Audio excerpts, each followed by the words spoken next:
día, un día de frío, un día de alta lluvia. Estos días así cuesta salir de la cama, ¿sí? Cuesta bastante salir de la cama. De hecho, en las mañanas, al menos a mí, no sé si les pasa a ustedes, a mí siempre me gustaba salir de la cama temprano. Siempre. Yo entraba a las 8 y levantaba a 7:45. Sí, muy... No, obviamente antes, pero llegaba, si entraba a las 8, llegaba a las 7:59 u 8. Generalmente un poquito pasado. Obviamente eso no es bueno, pero cuesta levantarse temprano. Y ya con lluvia, peor todavía, porque uno con lluvia es como, oh, tapadito, calentito, salir de la cama.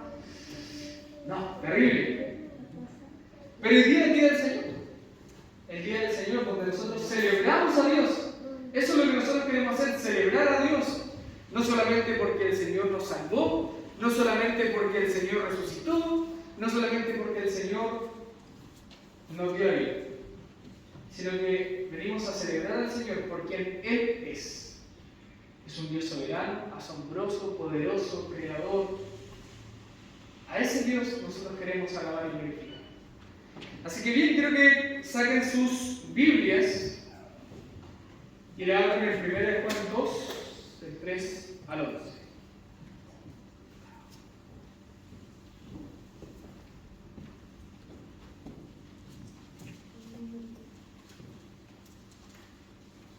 Primera de Juan 2, capítulo 2, del versículo 3 al 11. ¿Lo tienen? Bien. Dice, y en esto sabemos que nosotros le conocemos, si guardamos sus mandamientos. El que dice, yo le conozco y no guarda sus mandamientos, el tal es mentiroso y la verdad no está en él. Pero el que guarda su palabra, en esta verdaderamente el amor de Dios se ha perfeccionado. Por esto sabemos que estamos en Él. El que dice que permanece en Él, que dice debe andar como Él anduvo. Hermanos, no os escribo mandamiento nuevo, sino el mandamiento antiguo que habéis tenido desde el principio. Este mandamiento antiguo es la palabra que habéis oído desde el principio. Sin embargo, os escribo un mandamiento nuevo que es verdadero en Él y en vosotros, porque las tinieblas van pasando y la luz verdadera ya alumbra. El que dice que está en luz y aborrece a su hermano, está todavía en tinieblas. El que ama a su hermano permanece en la luz y en él no hay tropiezo. Pero el que aborrece a su hermano está en tinieblas y anda en tinieblas y no sabe a dónde va porque las tinieblas le han cegado. Oremos así. Padre, en esta mañana nos acercamos a usted, sabiendo que usted nos escucha. Somos tan pecadores, nos hemos alejado tanto de usted. Pero usted aún así sigue siendo bondadoso, sigue siendo bueno. Nos sigue instruyendo cada semana. Nos prepara todos los días. Y nos lleva constantemente a buscarle solamente a usted. Por eso, Padre, le pedimos que en este momento nos lleve a adorarlo a usted, a glorificarlo a usted, a exaltarlo a usted. Que nuestro corazón esté dispuesto, esté abierto a alabar su santo nombre. Padre, queremos conocerte más. Por eso, abre nuestro corazón, abre nuestro entendimiento. Y que nuestra atención esté puesta en su palabra. En nada más, sino que solamente en su palabra. Te pedimos esto, Padre, en el nombre del Señor Jesucristo. Amén. En el contexto que Juan escribe este sermón, él tenía en mente justamente las mentiras de los falsos maestros que estaban intentando engañar a las iglesias que estaban en las casas de los hermanos por ahí por Turquía. ¿Se acuerdan, cierto? ¿Se acuerdan cuál era el problema que tenía Juan para escribir este sermón? Los falsos maestros. Aquellas mentiras eran mostradas como verdades esenciales. Como si esto fuese necesario, como si fuese esencial para poder vivir en este mundo. Tan esencial que si se les quitaban esta verdad o estas mentiras con aparente verdad, ellos eran capaces de crear cismas. ¿Saben lo que es un cisma? Una división, una rotura, una división tan profunda que no solamente nos separamos en dos, sino que los cismas son aquellos donde hay peleas, pleitos, conflictos, divisiones. Y esto, justamente, cuando nosotros tomamos esta mentira que hacían estos falsos maestros, que estaban enseñando a estos falsos maestros, lo que ellos finalmente hacían era negar lo que Jesús mismo dijo. Recordemos que en las cartas de Juan, en todo tiempo citan el libro de Juan. Lo que el mismo Jesús nos enseñó en Juan 13:35, en esto conocerán que son mis discípulos si tuviereis amor los unos con los otros. Y de nuevo en Juan 17, del 21 al 23, lo podemos resumir como para que sean uno en perfecta unidad. ¿Cuál es el mandato de Dios? Ser uno. Que todos nosotros seamos uno. Que todos nosotros aprendamos a ser uno. Pero ¿qué es lo que enseñaban estos falsos maestros?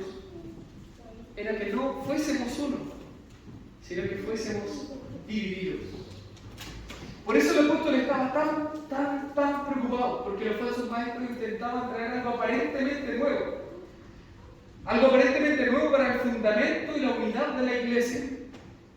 Pero que el resultado de este nuevo fundamento, entre comillas, el nuevo fundamento, no era unidad y amor, que justamente lo que enseña la iglesia del Señor, sino que eran mentiras y destrucción. Y esto es lo que está pasando a nuestro alrededor. Si nosotros vemos a nuestro alrededor, si ustedes ven en sus casas, si ustedes ven en sus universidades, en sus estudios, en sus familias, en su contexto de trabajo, esto es lo que está pasando. Intentan de todos lados meternos falsas ideas. Intentan de todos lados traernos falsos dioses para que nosotros le adoremos. Entonces lo que los falsos maestros hacían era desacreditar a los apóstoles para acreditarse a sí mismos. Esta es una de las principales mentiras que los apóstoles enseñaban. ¿Se acuerdan que cuando les comenté que para desacreditar la doctrina verdadera era necesario desacreditar al autor de la doctrina?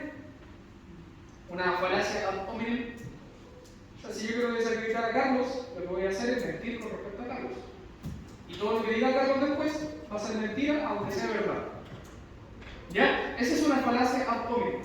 Bueno, con Jesús se intentó hacer esto, para que no creyeran en la doctrina de Jesús. Muchos intentaron mentir con respecto a quién es Jesús. Por ejemplo, antes de morir decían mentiras de él, que era un comilón y bebedor. ¿Se acuerdan de esa historia? ¿Qué hacían los judíos con respecto a Jesús? Este es un comilón y bebedor. ¿Por qué? Porque comía con pecadores y prostitutas. ¿Quién se acercaba a esas personas? Nadie. ¿Pero qué hizo Jesús? Fue contracorriente. Él se acercó y habló con ellos y compartió con ellos y les predicó el Evangelio. Pero por su parte estos maestros, en la época de Juan, decían que Jesús no había venido en cuerpo, ¿cierto? Ese era el problema, la falsa enseñanza que ellos estaban dando. Que no había venido en cuerpo, solamente el espíritu. Lo que se llama 12 espíritus, ¿cierto? Toda la semana yo les voy a estar recordando el problema, las situaciones, para que ustedes también vayan pensando en esto. Que ojalá nos sepamos de memoria las situaciones de las cartas de Juan. ¿Ya? Tenemos la mitad de... o sea, un semestre entero, creo que un año, la mitad de un año. Lo que los falsos maestros estaban enseñando entonces era que Jesús ni comió con pecadores, sino que derechamente no comió, sino que solamente aparentó comer, como era un espíritu no puede comer. Una imagen, un holograma, por decirlo de alguna manera, es imposible que pueda comer. Entonces lo que Juan quiere traer a las mentes de las personas es que las verdades que él y los demás apóstoles enseñaron no era una enseñanza de ayer. No es algo que se inventó después de la muerte de Jesús o una nueva revelación que Dios mandó, sino que él afirma que su enseñanza en realidad no es algo que no se haya visto antes, sino que se vio desde el principio y que esta verdad tiene una relación directa con la vida misma. La verdad que se vio desde el principio tiene una relación con la vida misma. Tanto así que es esencial para la vida. Porque lo queramos o no, todos buscamos de alguna forma la verdad. Todos buscamos de alguna forma la verdad que nos permita vivir constantemente en esta vida. Buscamos en filosofías, en teorías de psicología, en posturas políticas, incluso en el misticismo muchas veces. Lo hemos visto bastante, cómo la gente se intromete en el misticismo.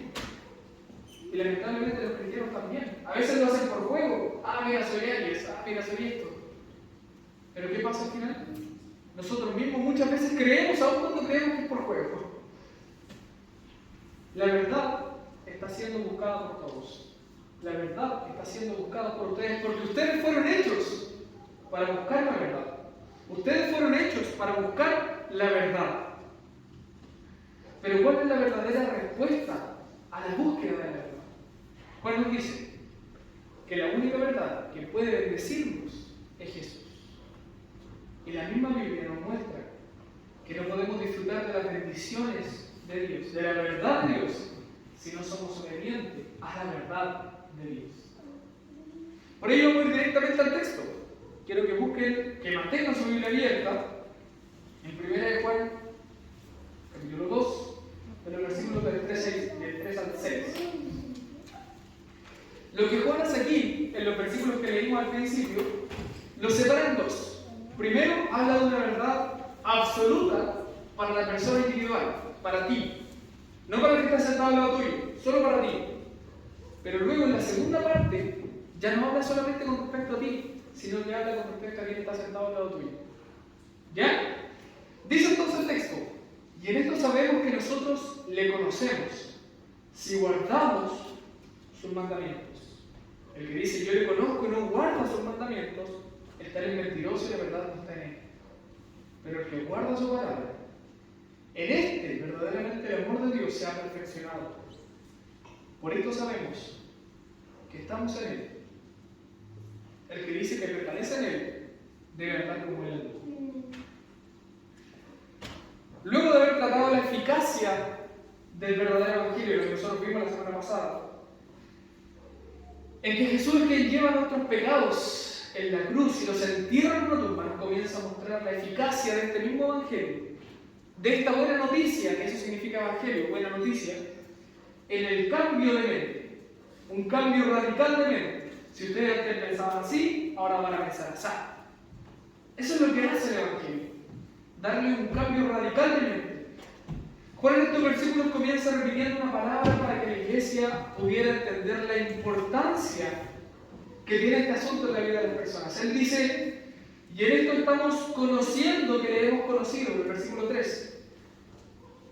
Dice, en esto estamos sabiendo que le hemos conocido, pero la palabra saber es la misma palabra, de hecho, que se usa para conocer. Por lo tanto, estamos conociendo que le hemos conocido. Y recordemos que para los judíos, en aquella época, y derechamente para los cristianos del primer siglo, una repetición, como la que acabamos de leer, o sea, una repetición de la misma palabra, del mismo verbo, de la misma idea, quiere decir que hay un énfasis añadido en lo que se quiere comunicar. Quiere decir que esto es importante. Decir que conocer y repetir conocer es sumamente importante, lo que para nosotros hoy día sería ponernos serios en una conversación. ¿Cómo quiero yo que ustedes me tomen en serio a mí cuando me pongo serio? Ustedes saben cómo soy. Bueno, para la talla, a veces no podemos hablar muy en serio, pero para poder hablar en serio que hago yo, me pongo serio. Eso es lo que el apóstol está haciendo en este momento, se está poniendo serio para decir algo. Entonces él repite el conocer porque allí parte de lo esencial en la mente de cada uno de nosotros. ¿A qué se refiere conocer? Viene justamente de nuestra cabeza, de nuestro cerebro, donde procesamos toda la información. Por ello decía al principio que el Evangelio es eficaz en el cambio de mente. Porque cambiando la mente hay un cambio en mis sentimientos. En un cambio de mente hay un cambio en mis acciones. Porque en un cambio de mente hay una forma de comprobar que hemos sido salvados por Jesús. Si yo les pregunto a ustedes, ¿ustedes podrían comprobar con sus hechos que han sido salvados por Jesús? ¿Ustedes podrían comprobar con sus hechos, con su vida, que han sido salvados por Jesús?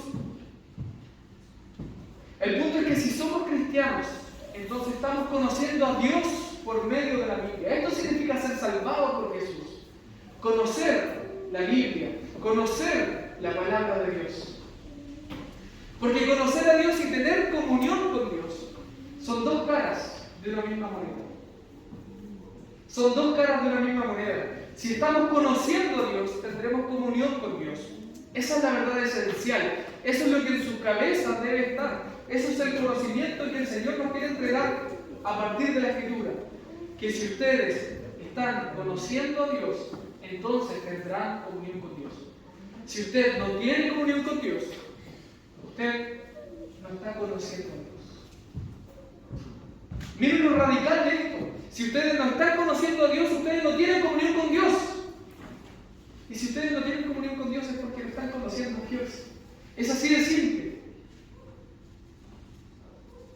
Hace algunos años, cuando comencé a conocer a mi esposa, yo hacía lo que fuese por hablar con ella.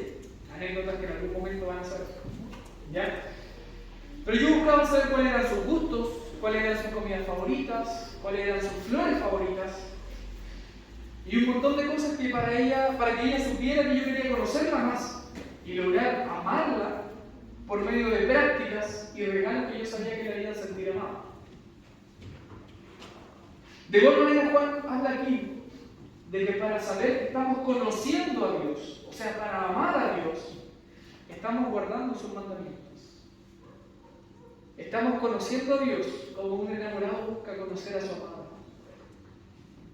Para los que están casados, los que están de novios o algo así, ¿se acuerdan el esfuerzo que hacían para poder estar con aquella persona? Al principio. Porque siempre al principio es con todo. Después empezaba a estar un poquito. Pero al principio es con todo. Pero ¿se acuerdan? ¿Se acuerdan el énfasis que le ponían? Que eran capaces de pensar en la otra persona, que eran capaces de quizás buscar la quinta batalla para poder encontrarse con esa persona. A modo de anécdota, en algún momento cuando comencé a conocer a Vania, yo le escuché, estábamos en una reunión de jóvenes y yo escuché que ella estuvo de cumpleaños hace como 2 semanas atrás. Y cuando me fui a despedir de ella, le dije, oh, chao, ¿tuviste cumpleaños? Te debo un regalo. Y recién la vimos. Y me dijo, no te preocupes. Yo le dije, no, si ya lo dije, lo voy a hacer. Era para juntarme con ella. Bueno, de igual manera con Dios. Estamos conociendo a Dios como un enamorado busca conocer a su amado. O eso deberíamos estar haciendo. Y el apóstol le daba esta afirmación porque justamente aquellos que están enseñando falsas doctrinas no estaban generando buenos frutos, sino que por el contrario estaban generando malos frutos. Una especie de libertinaje, una especie de falso espiritismo. Algo completamente opuesto a la voluntad de Dios. Algo completamente opuesto a la voluntad de Dios. Es como que a Vania le gustaran rosas y yo le regalaba claveles. Opuesto. De la boca se fuera, oh, muchas gracias. Pero el Señor es más sincero. Por cierto, nunca le regalé claveles. Pero el Señor es más sincero. Él no te dice, oh, muchas gracias por tu oración. Él te dice, no, eso no es lo que yo quiero. El Señor es más claro, le dice, yo no quiero esto, punto. ¿Se acuerdan de Nabal y Abiú? Estos hombres le dan una adoración que Dios no pidió. ¿Qué hizo Dios con Nabal y Abiú? Los mató. Ya podemos profundizar en esa historia en otro momento. Pero es ahí cuando dice que conocemos, que conocen a Dios porque guardan sus mandamientos. Yo sé que ustedes están amando a Dios porque buscan conocer a Dios y por lo tanto tienen comunión con Dios. Él sabía que las iglesias estaban compuestas en aquel entonces por judíos profesantes. O sea, que conocían intelectualmente su fe. Y que ahora habían conocido a Jesús como el cumplimiento de la antigua promesa dada alguna vez a los patriarcas. Hebreos 1, ¿se acuerdan, hermano Rey? Los judíos tenían el conocimiento de las Escrituras. Intelectualmente tenían el conocimiento de las Escrituras.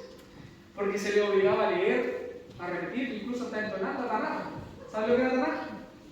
El Antiguo Testamento. Eso es la Tanaj. Ellos intelectualmente conocían la Biblia, pero Juan apuntaba a algo aún más profundo que solo saber intelectualmente.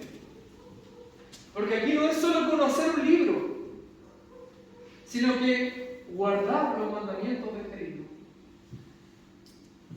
Yo no quiero que ustedes solamente tengan un libro y lo guarden en su casa y lo lean de vez en cuando, sino que ustedes guarden los mandamientos que están dentro de ese libro, dentro de esa Biblia que ustedes tienen en sus manos. Porque aquí es claro, hermanos, Dios no está interesado en una relación casual, como nosotros muchas veces a lo mejor lo hemos hecho, buscar una relación casual con alguien. Al Señor no le interesa una relación casual, sino que Él quiere que nosotros le conozcamos íntimamente como nuestro Padre y nosotros como sus hijos comprados a precio de sangre. Como sus hijos comprados a precio de sangre.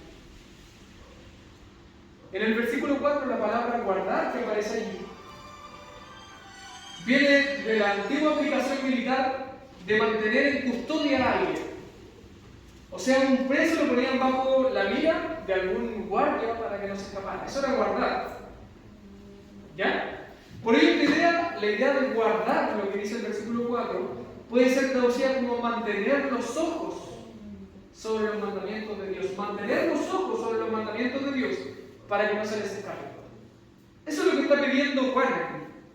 Porque es sumamente fácil, pero sumamente fácil, que se nos olviden las cosas importantes y relevantes. El otro día leí una frase que decía, es como que alguien me diga que viene una estrella mientras me la apunta con el dedo, pero finalmente me quedo mirando el dedo y yo no voy a ver la estrella.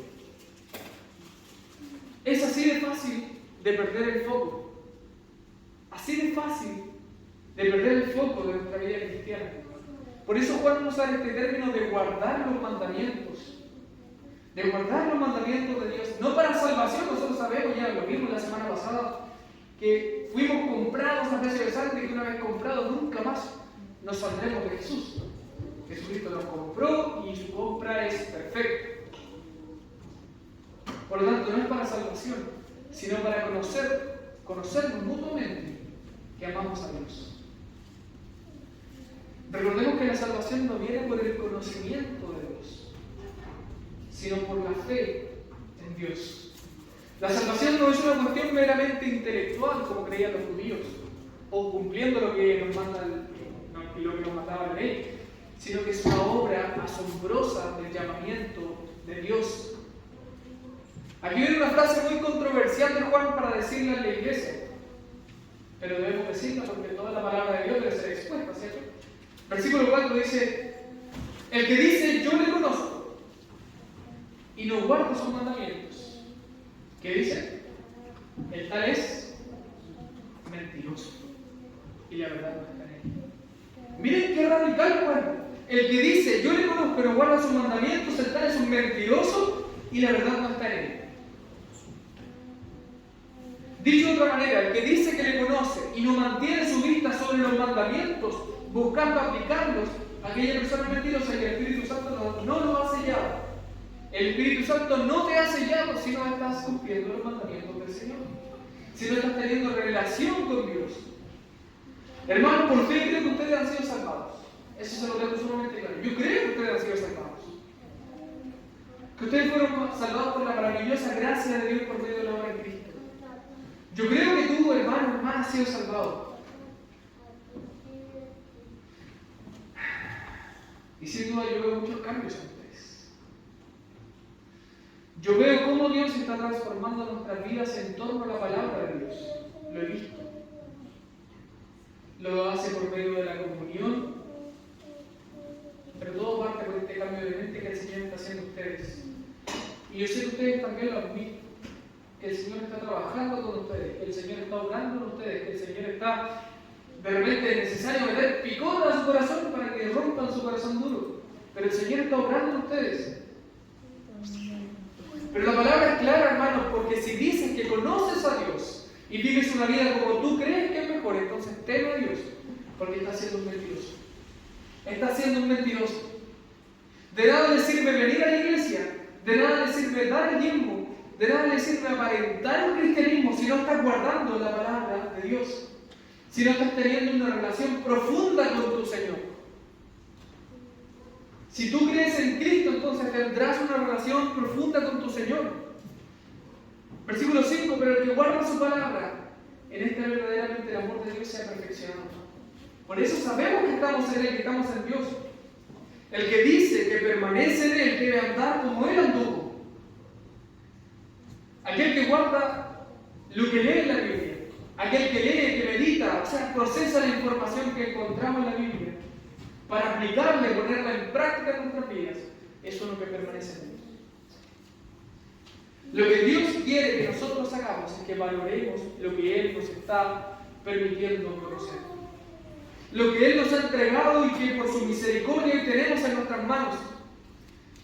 Por ello, hermanos, amemos la palabra de verdad. Ama tu Biblia.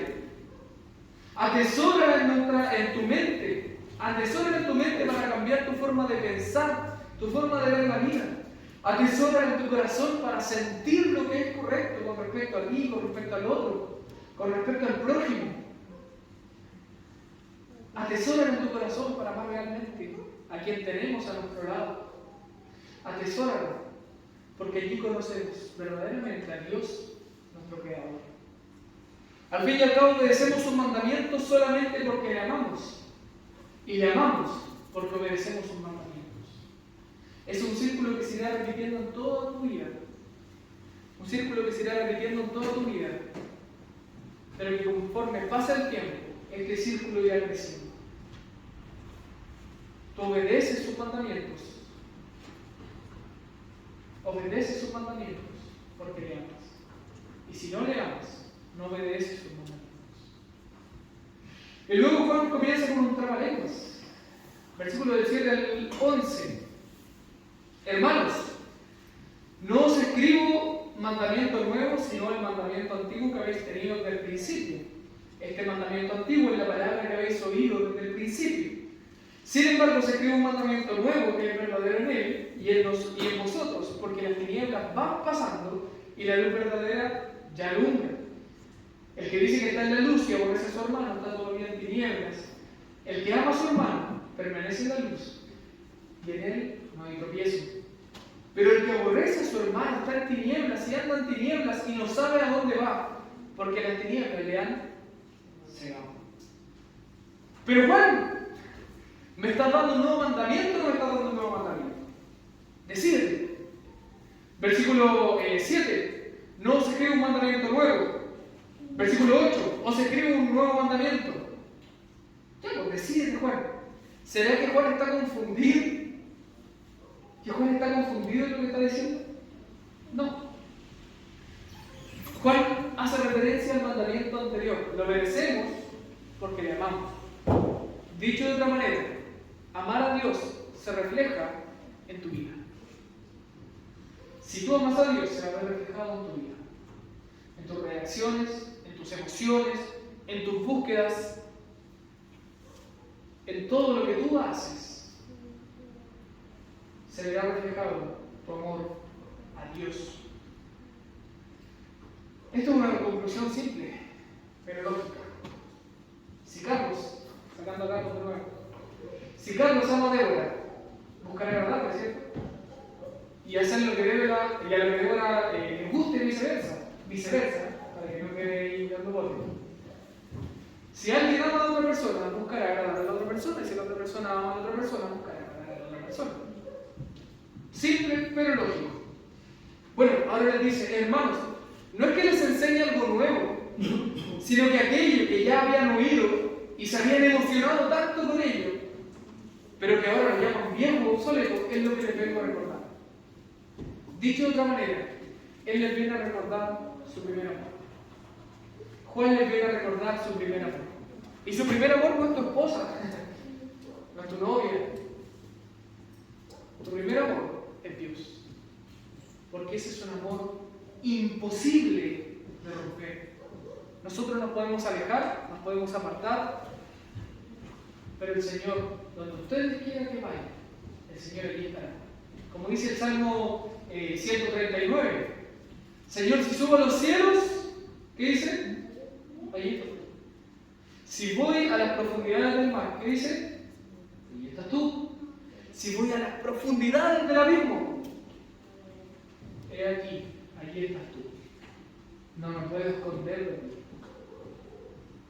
La idea de Juan es describir a alguien maduro en la fe, que no vive por sentimientos o por emociones, sino por convicciones. Generalmente lo que uno piensa cuando se habla de un cristiano maduro es alguien que lleva que tiene mucho conocimiento. Oh, qué maduro este hombre. Conoce mucho la Biblia. O que a lo mejor tiene muchos años en el Evangelio. ¿Cuánto? 30, 40 años lleva en el Evangelio. Pero eso, hermanos, no es un cristiano maduro. El apóstol toma una postura de lo que es aún más elemental. Aquel que es maduro en la fe obedece a Dios, porque la obediencia es una expresión de amor.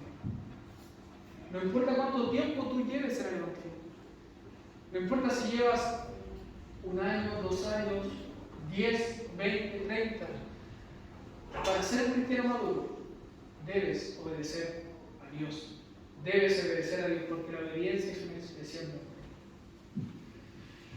Y esta obediencia de la que Juan está hablando es una obediencia transformadora. No como una obediencia dogmática. No como una obediencia dogmática que solo se hace por cumplir, sino que cambia, transforma la vida de las personas que te escuchan, que te ven, que están contigo. Eso es lo que la palabra hace en ti, la Biblia hace en ti. Y aquí Juan usa la palabra, la misma palabra, para la redundancia, refiriéndose a Jesús mismo. Jesús es la palabra. Aquel mandamiento antiguo del cual Juan está hablando es Jesús. Aquel mandamiento que les entrego ahora, lo que les dice Juan, como si fuese una novedad, es Jesús. Aquel Jesús es quien fue anunciado desde el principio.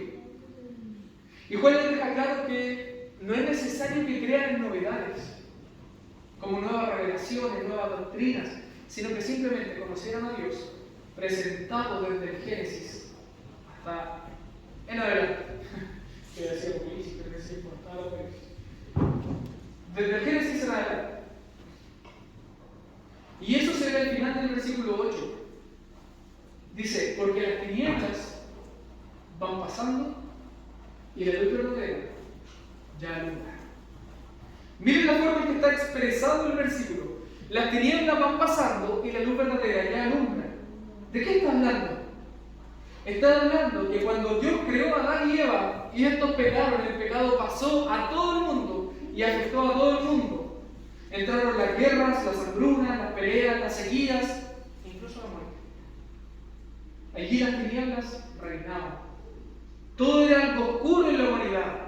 Justamente lo que decía en el versículo 8, porque las tinieblas van pasando. Las tinieblas reinaban en aquel entonces.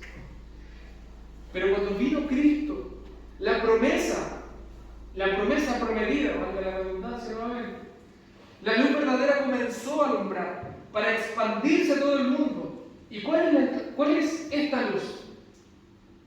Es la aplicación de los mandamientos de Dios en medio del mundo caído. ¿Cuál es la luz que Jesús alumbra en ti? Es la aplicación de los mandamientos en medio del mundo caído. Donde antes había odio, donde antes había rencor, donde antes había muerte, ahora hay amor, hay perdón y vida. Donde antes había guerras, donde antes había hambre, donde antes había sequías, ahora hay paz, comida y abundancia. Y muchos a lo mejor van a decir, pero ¿de qué estáis hablando? Solo si mira cómo está el mundo. Bueno, yo lo respondo. Para que todo esto suceda, la expansión del Evangelio, o sea, la luz, debe expresarse en cada una de las vidas de quienes han sido salvados. Eso, hermanos, es luz. Practicar el amor de Dios en nosotros en relación con Dios, en relación con el prójimo, en relación con el prójimo y en relación con el mundo. Y aquí viene lo maravilloso. De nada nos sirve una fuente llena si allá afuera no hay una fuente viva. Lo repito. De nada nos sirve una fuente llena si allá afuera no hay una fuente viva. Ustedes son la fuente, hermanos. Ustedes son la iglesia presbiteriana, la fuente. Ustedes son quienes están afuera mostrando a Cristo por amor a Cristo, para la gloria de Cristo. Ustedes son quienes están siendo llamados hoy a lo que dicen los versículos del 9 al 11. Amar a su prójimo, porque esto es vivir en la luz. Si ustedes no aman a su prójimo y se separan, entonces están viviendo aún en las tinieblas. Pero nuevamente recordemos el mandamiento de Juan en la predicación del Cristo. Si pecas, abogado tienes para con Cristo, quien te perdona, te ama y te devuelve la comunión. Acerquémonos a la luz para alumbrar con la verdadera luz, que solamente la podemos encontrar en Cristo Jesús. Hermanos, ahora me gustaría dejar algunos elementos prácticos para sus vidas que les ayudará a conocer la voluntad de Dios y que generará efectos prácticos en este mundo. Porque claro, es fácil conocer lo que es teología, o relativamente fácil. Es fácil ir conociendo la Biblia, pero aplicarla es la parte difícil. Pero quiero que pensemos y practiquemos en lo siguiente. Lo primero que dijimos es que si aman a Dios, guardarán sus mandamientos. Y una de las prácticas históricas más relevantes en la vida de los creyentes que transformaron familias completas, incluso sociedades completas, fue algo llamado culto familiar. ¿Habían escuchado acerca del culto familiar? Si yo les pregunto, ¿saben cómo se expandió el conocimiento a toda Europa? ¿Cómo se expandieron las universidades, los colegios, las escuelas? Y aunque son extraños, las primeras escuelas y universidades católicas fueron cristianas. ¿Pero saben cómo se expandió todo esto al mundo? No fue la ilustración, como muchos nos quieren mostrar. No fue el renacentismo el que promovió todo esto, como nos intenta contar la historia humanista, sino que fue el mover del cristiano que comenzó alabando y estudiando a Dios por medio de su palabra en las familias. Les insto, hermanos, a todos ustedes que puedan tener cultos familiares todos los días, con estudios, oraciones y cánticos a Dios. Ojalá cánticos de santos. Canten al Señor. Que por cierto, si quieren aprender más acerca de los cultos familiares, les invito a estudiar más del tema. Si quiere información, puede comentármelo, lo podemos conversar. Y lo segundo que dijimos fue que aquellos que están en luz reflejarán hacia afuera. Por ello les invito a ser como el buen samaritano en Lucas 10, del 25 al 37. Me gustaría que lo leyéramos para ir finalizando ya. Lucas 10, del 25 al 37.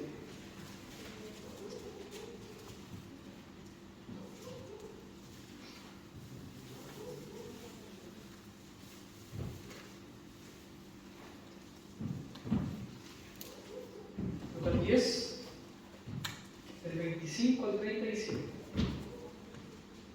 ¿Lo tienen? Bien, dice: he aquí un intérprete de la ley se levantó y dijo para probarle: maestro, ¿haciendo qué cosa le daré la vida eterna? Él le dijo: ¿qué está escrito en la ley? ¿Cómo lees?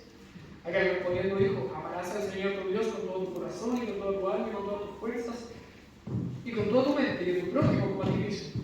Y le dijo: bien ha respondido, haz esto y vivirás. Pero él, queriendo justificarse a sí mismo, dijo a Jesús: ¿y quién es mi prójimo? Esto es para ustedes. ¿Quién es mi prójimo? ¿Quién es tu prójimo? Respondió Jesús, dijo: un hombre descendía de Jerusalén, explicó y cayó en manos de los ladrones, los cuales le despojaron e hiriéndole se fueron, dejándole medio muerto. Aconteció que descendió un sacerdote por aquel camino y viéndole, ¿qué hizo? Pasó de largo. Asimismo un levita, llegando cerca de aquel lugar y viéndole, ¿qué hizo? Pasó de largo.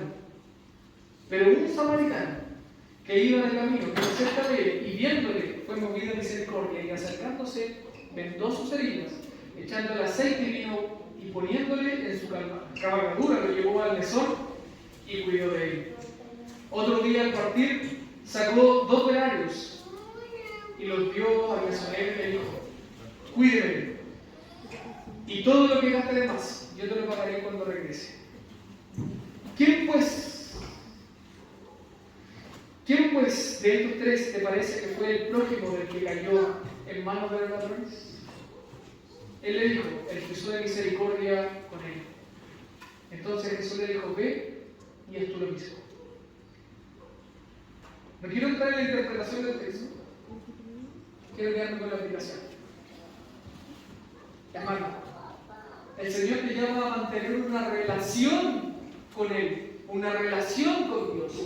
Si tú dices conocer a Dios, entonces tendrás una relación con Dios, mantendrás una comunión con Dios. Y si tú no tienes comunión con Dios, entonces no conoces a Dios.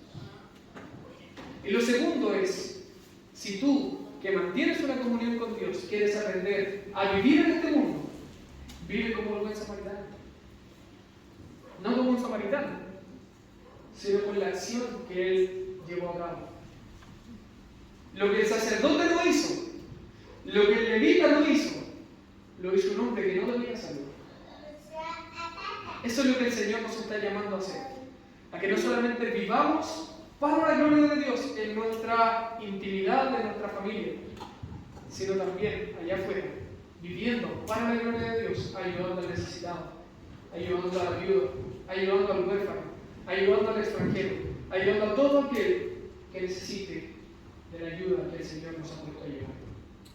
Hermanos, el Señor te está llamando no solamente a vivir en comunión con Él, sino también a vivir para Él allá afuera.